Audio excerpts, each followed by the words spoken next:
गुरुदेव ने कहा, यद वाचानभ्युदितं येन वागभ्युद्यते तदेव ब्रह्म त्वं विद्धि नेदं यदिदं उपासते।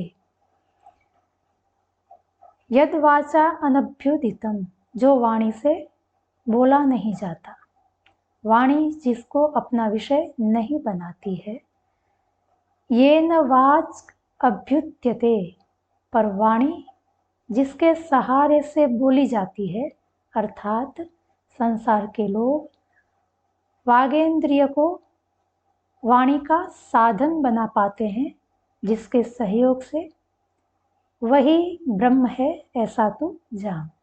तदेव ब्रह्म त्वं विद्धि नेदं यदिदं उपासते। इससे भिन्न अन्य किसी को तू ब्रह्म मत जान, जिसके कि यह संसार उपासना करता है। यद वाचा अनभ्युदितं, वाणी ब्रह्म को अपना विषय नहीं बना पाती है। वाणी किसको अपना विषय बनाती है? श्रोत्र, त्वक, चक्षु, रसना, घ्राण और मन, इन 6 इंद्रियों के जो विषय होते हैं, वाणी भी उसी को ही अपना विषय बना पाती है। जो इन इंद्रियों के विषय नहीं है, वाणी उसको अपना विषय नहीं बना पाती है। अभी हमने देखा था, क्योंकि ब्रह्म शब्द स्पर्श रूप रस गंध काम संकल्प श्रद्धा आदि भावों से परे हैं, इसलिए वो इन इंद्रियों का विषय नहीं बन पाता है। क्योंकि वो इंद्रियों का विषय नहीं बन पाता है, अतः वाणी का भी वो विषय नहीं बन पाता है, अर्थात वाणी के द्वारा उसको बोल करके नहीं बताया जाता है। पर वाणी जिसके सहारे से बोली जाती है, अर्थात वागेंद्रिय अपने अर्थों को जिसके सहारे से व्यक्त कर पाती है, वो ब्रह्म है। यदि हमें वाणी की महत्ता का पता चले, तो ही इस पंक्ति में वर्णित ब्रह्म का पता चलेगा कि वो कितना महान है। वाणी की महत्ता का कथन एक कवि ने श्लोक के माध्यम से किया है।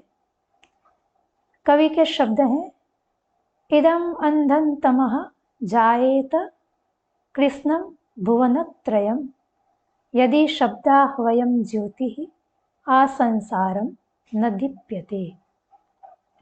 कल्पना कीजिए कि सामने कोई गूंगा व्यक्ति है, या तो हमने जीवन में गूंगा किसी व्यक्ति को देखा है, उसको सामने लाइए और देखिए कि अपनी बात को कहने के लिए उसको कितनी मेहनत करनी पड़ती है। वाणी उसके पास है नहीं, पूरा शरीर चलाना पड़ता है, कितने इशारे करता है, तब जा करके कहीं अपनी बात थोड़े बहुत अंश में अगले व्यक्ति को समझा पाता है। पूर्ण रूप से अभिव्यक्ति तभी नहीं हो पाती है, और वो भी तब हो पाती है जब अगला व्यक्ति उसके इशारे को समझ सके। यदि अगले व्यक्ति को इशारों की कोई समझ नहीं है, तो ये कितने ही इशारे करता रहे, वो अपनी बात दूसरे व्यक्ति को समझा नहीं पाता है। कल्पना कीजिए कि संसार में वाणी है ही नहीं, मैं भी गूंगी, आप भी गूंगे हैं, संसार के सब व्यक्ति गूंगे हैं, कोई बोलने में समर्थ नहीं है। संसार कैसा होगा? रत्ती भर जहां वाणी का व्यवहार नहीं है, हमारे जीवन में से वाणी को हम हटा दें, फिर देखें हमारा दिन भर का व्यवहार कैसे चलेगा। कैसे हम एक दूसरे को अपनी बातें, अपने भाव, अभिभाव कैसे व्यक्त कर पाएंगे। अपने अभिप्रायों को व्यक्त करने का बड़ा माध्यम वाणी है। वाणी की महत्ता को बताते हुए ऋग्वेद के अंदर वाघाम्भृणी नाम का एक सूक्त है। सूक्त का देवता ही महान वाक, आम्भृणी वाक यह है। उसमें बताया है कि वाणी की सामर्थ्य कितनी है कि एक शब्द अगले व्यक्ति को अत्यंत क्रोध से भर देता है, वही वाणी किसी अन्य व्यक्ति को अत्यंत शांति प्रदान करती है। एक शब्द सुनकर व्यक्ति के मन करुणा से भर जाता है, तो कभी शब्द सुनकर किसी व्यक्ति का मन लालसा से भर जाता है। वाणी का प्रभाव यदि हमें देखना है तो ऋग्वेद का वह सूक्त हमें देखना चाहिए। वाणी के बिना इस संसार में किसी का भी व्यवहार चल नहीं सकता है। एक राजा ने प्रयोग किया, 4-5 बच्चे नगर से दूर जंगल में, जहां किसी भी व्यक्ति की आवाज सुनाई नहीं पड़े, ऐसे स्थान में पूर्ण सुरक्षा के बीच छोड़ दिए। 5-6 वर्ष हो गए बच्चों को वहां रहते हुए, कभी भी उन बच्चों ने मनुष्य की आवाज नहीं सुनी थी। उनकी सेवा में जो लोग रखे गए थे उनके लिए भी कठोर निर्देश थे कि उनको बिल्कुल भी आवाज नहीं करनी, बात नहीं करनी है, चुपचाप इन बच्चों की सेवा करनी है, सुरक्षा करनी है। 5-6 वर्ष तक बच्चों ने मनुष्यों की आवाज नहीं सुनी, पर जंगल के पशु पक्षियों की आवाज वो रोज सुनते थे। तो उन पशु पक्षियों की आवाज करने में तो वो समर्थ हो गए, पर मनुष्य की वाणी बोलने में वो असमर्थ थे, क्योंकि बचपन से किसी ने उनको कोई भाषा सिखाई नहीं थी, सुनाई नहीं थी, अतः वो किसी भाषा को सीख नहीं पाए थे। ऐसे ही हम अपने जीवन में देखें कि अभी हम केनोपनिषद का स्वाध्याय कर रहे हैं। मैं बोल रही हूँ, आप सुन रहे हैं। यदि ये वाणी नहीं होती तो ये स्वाध्याय कैसे होता? मुझे भी केनोपनिषद का बोध भाषा के बिना, वाणी के बिना कैसे होता? यदि कोई कहे वाणी भले ही नहीं थी, हम पुस्तक पढ़ करके केनोपनिषद को समझ सकते हैं, जान सकते हैं। यहाँ पर भी विचारणीय बिंदु है कि किसी भी पुस्तक को हम पढ़ करके ज्ञान तो कर सकते हैं, पर वह पुस्तक किसी न किसी भाषा में लिखा गया होगा। जैसे केनोपनिषद संस्कृत भाषा में लिखा गया है।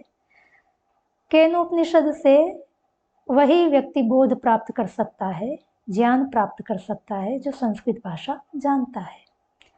संस्कृत भाषा कौन जान सकता है? जिसने संस्कृत भाषा सीखी है, गुरु से सीखी है, या बचपन से वो सुनता आया है। गुरु से सीखने के लिए भी वाणी चाहिए, बचपन से सुन कर सीखने के लिए भी वाणी चाहिए। वाणी तो संसार में है नहीं, सब के सब गूंगे हैं, किसी के पास वाणी नहीं है। हम संस्कृत भाषा को कैसे सीख सकते हैं?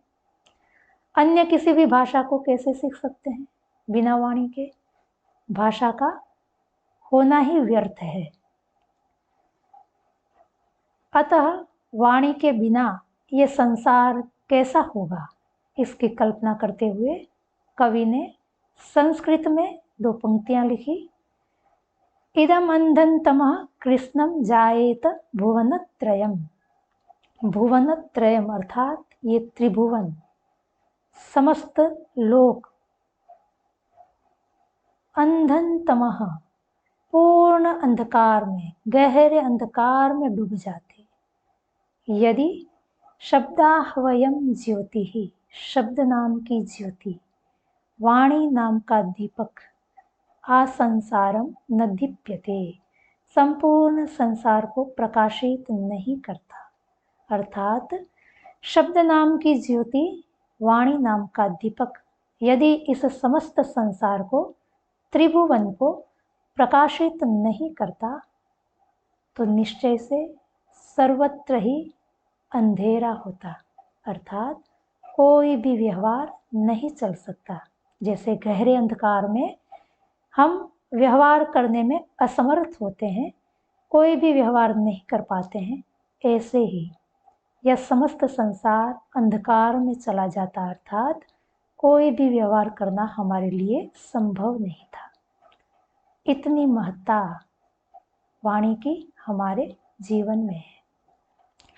इस महान वाक को बनाने वाला कितना महान होगा जब वाणी ही इतनी महान है। इसलिए ऋषि ने कहा, इतनी महान वाणी भी जिसको अपना विषय नहीं बना पाती है, और इस महान वाणी का प्रयोग हम जिसके सहयोग के बिना नहीं कर पाते हैं। वाणी अपने अर्थों को जिसके सहयोग के बिना प्रकट नहीं कर पाती है, उसी तत्व को तू ब्रह्म जान। तद एव त्वं ब्रह्म विद्धि।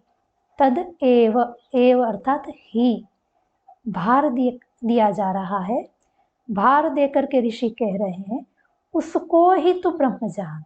किसको? जो वाणी से बोला नहीं जाता और जिसके सहयोग के बिना हम वाणी का प्रयोग नहीं कर पाते हैं। तदेव ब्रह्मत्तम विद्धि, उसको ही तू ब्रह्म जान। इसके अतिरिक्त नेदम, अन्य किसी को तू ब्रह्म मत जान। यदिदम उपासते, जिसकी कि यह संसार ब्रह्म समझ करके उपासना करता है। ऋषि का संकेत किसकी ओर है? लोक में हम देखते हैं कि व्यक्ति बैठता है तो बोलता है ओम, उठता है तो बोलता है ओम, डकार आती है तो बोलता है ओम, उठते बैठते खाते पीते सतत ओम ओम का स्मरण करता है, जप करता है। जीवन में समय विशेष निकाल करके भी सैकड़ों बार, 100 बार, 1000 बार, लाखों बार ओम का जप करता है। ऋषि कह रहे हैं, ये जो ओम ओम वाणी से बोला जा रहा है वो ब्रह्म नहीं है। फिर ब्रह्म कौन है? ये ओम ओम का जप जिसके सहारे से तू कर रहा है वो तत्व ब्रह्म है। तुझे उसको ब्रह्म जानना है, तुझे उसकी खोज करनी है। केवल जप में ही फंसा नहीं रहना है। जप के पीछे जो ये जप करने में हमारा सहयोग कर रहा है, ओम शब्द का उच्चारण हम जिसके सहारे से कर रहे हैं, उसकी खोज कर। वो वास्तव में ब्रह्म है, तुझे उसको ब्रह्म मानना है। गुरुदेव ने आगे उपदेश किया, यन मनसा न मनुते येन आहुर मनोमतम तदेव ब्रह्म त्वं विद्धि नेदम यदिदम उपासते। अर्थात यत मनसा न मनते, मन के द्वारा जिसका मनन नहीं किया जा रहा है, मन का विषय नहीं बनता, ये न आहुर मनोरमतम, पर जिसके सहारे से मन मनन का साधन बनता है, तदेव ब्रह्म त्वं विद्धि, उसको ही तू ब्रह्म जान। नेदम यदिदम उपासते, उसको तू ब्रह्म मत जान जिसकी कि यह संसार उपासना करता है। अभी हमने देखा था कि ब्रह्म मन का विषय नहीं बनता है। मन का विषय कौन होता है? बृहदारण्यक में कहा, काम संकल्प विचिकित्सा श्रद्धा श्रद्धा धृतिरधृतिर ह्रीर धीर भीर इति एतत् सर्वम मन एव। अर्थात काम, संकल्प, संशय, श्रद्धा, अश्रद्धा, धृति, अधृति, लज्जा, धैर्य, भय आदि जो भाव हैं वो मन का विषय बनते हैं। इन भावों से जो रहित हैं वो मन का विषय नहीं बन पाता है, क्योंकि वो शाश्वत तत्व इन भावों से परे हैं, इसलिए वो मन का विषय नहीं बन पाता है। पर मन इन भावों का बोध हमें जिसके सहारे से कराने में समर्थ हुआ है वही ब्रह्म है, ऐसा तू जान। यहाँ पर भी एव का किया हुआ है, एव अर्थात ही। ऋषि बार बार भार दे करके कह रहे हैं कि वही एकमात्र ब्रह्म है, उसी को ही तू ब्रह्म जान। नेदम यदिदम उपासते, इसके अतिरिक्त तुझे किसी अन्य को ब्रह्म नहीं मानना है, नहीं समझना है, जिसके कि यह संसार ब्रह्म समझ करके उपासना करता है। ऋषि का संकेत किस ओर है? हम सोचते हैं, ध्यान में बैठते हैं, चिंतन करते हैं, मनन करते हैं। गहराई से चिंतन मनन करके हम समझ लेते हैं कि हमने ब्रह्म को जान लिया। पर ऋषि कहते हैं वो तो मन का विषय बनता ही नहीं। मन से जो जाना जा रहा है वो ब्रह्म नहीं है। फिर ब्रह्म क्या है? मन की ये वृत्तियां जो लगातार हमारे भीतर चल रही हैं, इन वृत्तियों के पीछे जो खड़ा है, जिसके कारण मन मनन करने में समर्थ हुआ है। हम ध्यान मनन चिंतन जिसके कारण से कर रहे हैं वो ब्रह्म है। उसको तो ब्रह्म जान, इसके अतिरिक्त और कोई भी ब्रह्म नहीं है। गुरुदेव ने आगे कहा, यच्चक्षुषा न पश्यति येन चक्षुंषि पश्यति तदेव ब्रह्म त्वं विद्धि नेदम यदिदम उपासते। चक्षुषा आंखों के द्वारा, न पश्यति जो देखता नहीं है। इस समस्त संसार को देखने के लिए ब्रह्म को चक्षु की आवश्यकता नहीं है।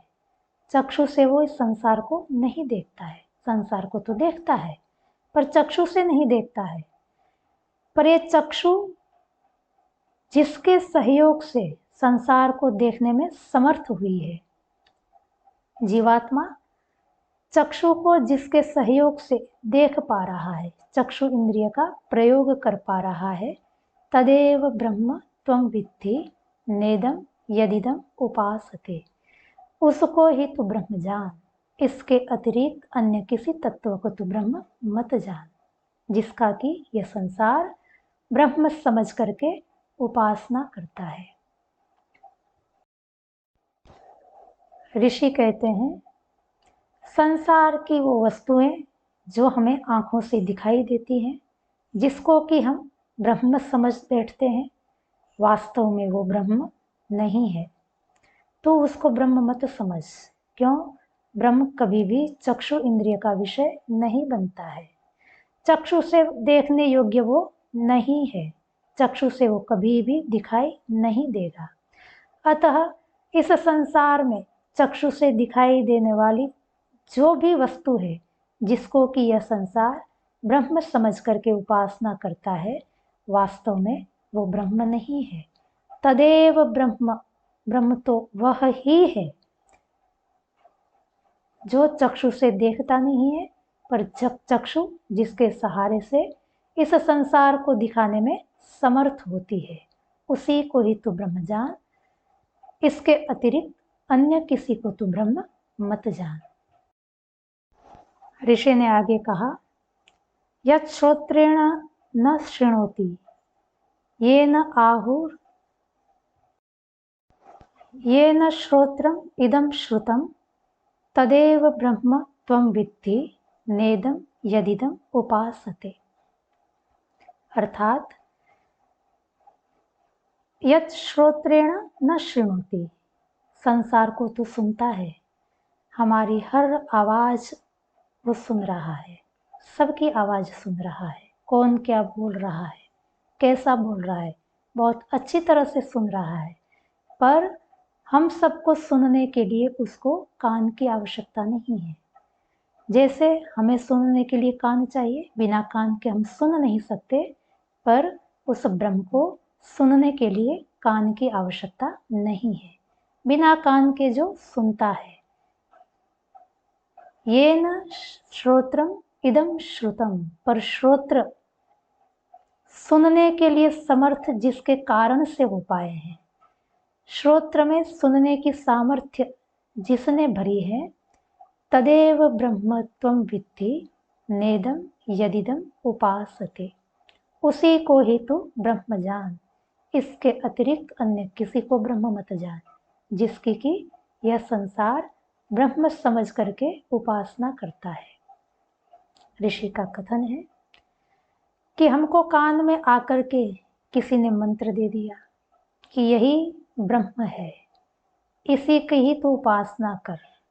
ऋषि कह रहे हैं ना, कान से जिसको हम सुनते हैं वो ब्रह्म नहीं है। ब्रह्म तो कोई दूसरा है जो कान के पीछे खड़ा है। कोई शब्द हमें कान में दे दिया गया, हमें बता दिया गया कि सत्यम ज्ञानम अनंतम ब्रह्म, ऐसा किसी ने कान में आकर के कह दिया और कह दिया कि बस यही ब्रह्म है।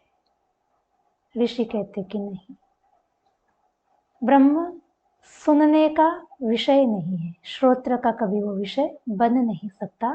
पर ये श्रोत्र जिस कारण से सुन पा रहे हैं वो जरूर ब्रह्म है। तो उसकी खोज कर, इस श्रोत्र के पीछे चला जा, वो उसके पीछे बैठा हुआ है, तो उसको खोज, उसको ढूंढ। तदेव ब्रह्मत्वम विद्धि, उसको ही तो ब्रह्म समझना। नेदम यदिदम उपासते, ये संसार जिसको ब्रह्म समझ करके उपासना कर रहा है, वो सत्संग, भजन, मंत्र, जप जो कान में दिए जाते हैं वो ब्रह्म नहीं है। आगे कहा ऋषि ने, यत प्राणेन न प्राणीति येन प्राणः प्रणीयते तदेव ब्रह्म त्वं विद्धि नेदम यदिदम उपासते। जो प्राण से प्राणन क्रिया नहीं करता है, अर्थात हमारे समान प्राण अपान का प्रयोग नहीं करता है, जीवित तो ब्रह्म भी है, ब्रह्म मर थोड़ी ना गया है, ब्रह्म विद्यमान है, पर अपने अस्तित्व के लिए उसको प्राणन क्रिया नहीं करनी पड़ती है। ये न प्राण प्रणीयते, पर प्राण जो प्राणन क्रिया करता है, जिसके सहारे से, जिसके सहयोग से प्राण प्राणन करने में समर्थ हो पाया है, तदेव ब्रह्म त्वं विद्धि नेदम यदिदम उपासते, उसको ही तो ब्रह्म जान, इसके अतिरिक्त अन्य किसी को तो ब्रह्म मत जान। जिसकी कि यह लोग ब्रह्म समझ करके उपासना करता है। ऋषि का कहना है कि यदि कोई प्राणायाम कराते हुए हमको कह दे कि ये प्राण ही ब्रह्म है, उसी में ही ध्यान लगाओ, उसी का ही विजय प्राप्त करो, तो ऋषि कहते हैं कि ना, ये प्राण ब्रह्म नहीं है। प्राण जिसके कारण से प्राणन क्रिया करने में समर्थ हुए हैं, इन प्राणों के पीछे जो खड़ा है, प्राणों को भी प्राणन क्रिया करने में समर्थ बना रहा है, वास्तव में ब्रह्म वह ही है, इसके अतिरिक्त और कोई ब्रह्म नहीं है। तो गफलत में मत रहना। ये प्राण ब्रह्म नहीं है, वाणी से जिसको बताया जा रहा है वो ब्रह्म नहीं है, श्रोत्र से जिसको सुनाया जा रहा है वो ब्रह्म नहीं है, मन से जिसका मनन किया जाता है वो भी ब्रह्म नहीं है, वाणी से जिसको बोला जा रहा है वह भी ब्रह्म नहीं है। ब्रह्म इन सब से परे हैं, इन सब के पीछे हैं। इन इंद्रियों को कर्म करने में, अपने अपने विषयों को प्राप्त कराने में समर्थ कराने वाला जो तत्व है वो ब्रह्म है। तुझे उसकी खोज करनी है, उसी को ही ब्रह्म समझना है। इसके अतिरिक्त बार बार ऋषि ने ही शब्द का प्रयोग किया है कि यह ही ब्रह्म है, इसके अतिरिक्त और कोई ब्रह्म नहीं है। यदि कोई व्यक्ति ये कहे कि आपको रोटी ही खानी है, उसका अर्थ क्या होता है? रोटी से अतिरिक्त और कोई चीज नहीं खानी है। तो ये ही शब्द रोटी को ही बचा के रखता है, बाकी सभी पदार्थों को हटा देता है। ऐसे ही ऋषि ने भी हर मंत्र में कहा, तदेव ब्रह्म त्वं विद्धि, तू उसको ही ब्रह्म जान, अर्थात उसके अतिरिक्त और किसी को भी ब्रह्म नहीं मानना है। क्योंकि संसार में विविध प्रकार की कल्पनाएं हैं, विचार हैं, मत हैं, संप्रदाय हैं, जो अलग अलग तत्वों को ब्रह्म कहते हैं। तुझे परीक्षण करना है, सच्चा ब्रह्म तुझे चाहिए तो वो न तो वाणी से बोला जाएगा, न कान से सुना जाएगा, न आंखों से देखा जाएगा, न वो प्राणन क्रिया करता होगा, नहीं वह मनन क्रिया करता होगा या मन से जाना जाएगा। इन सब से परे जो तत्व हैं, इन सब क्रियाकलापों को कराने में समर्थ करने वाला तत्व है, वही ब्रह्म है। यही सच्चे ब्रह्म की कसौटी है। इसी बात को बृहदारण्यक में ऋषि भिन्न शब्द में कह रहे हैं। बात तो यही है। बृहदारण्यक में ऋषि ने कहा, यह प्राणे तिष्ठन् प्राणात् अंतरो यम प्राणो न वेद यस्य प्राणः शरीरम यह प्राणम अंतरो यमयति एष ते आत्मा अंतर्यामी अमृतः। जो प्राण में रहता है, प्राण के भीतर, प्राण के बाहर नहीं, जिसको कि प्राण नहीं जानता है, यह प्राण जिसका शरीर है, प्राण के भीतर रहते हुए जो प्राण का नियमन करता है, वह अंतर्यामी, अमृत, अविनाशी तेरा आत्मा है, वही ब्रह्म है। अर्थात यहाँ शरीर और आत्मा की चर्चा की गई है। शरीर और आत्मा शब्द का प्रयोग इसके लिए किया गया है कि जो बाहर है वो शरीर है और जो भीतर है वो आत्मा है। प्राण और उस ब्रह्म तत्व में प्राण बाहर होने से ब्रह्म का शरीर है और ब्रह्म प्राण के भीतर होने से प्राण की वो आत्मा है। ऐसे ही अन्य इंद्रियों के विषय में भी कहा कि यह वाचि तिष्ठन् वाचो अंतरो यम वांग न वेद यस्य वाक् शरीरम यो वाचम अंतरो यमयति एष ते आत्मा अंतर्यामी अमृतः।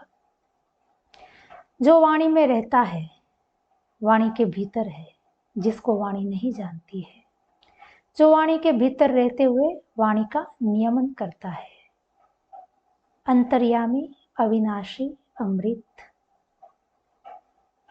तेरा भी आत्मा है। जीवात्मा को उपदेश किया जा रहा है कि वो तेरा आत्मा है। आत्मा किसको कहा था? जो भीतर है। अर्थात मेरे भीतर भी वही तत्व विद्यमान है जो इन इंद्रियों को नियमित कर रहा है, इंद्रियों का नियंता है।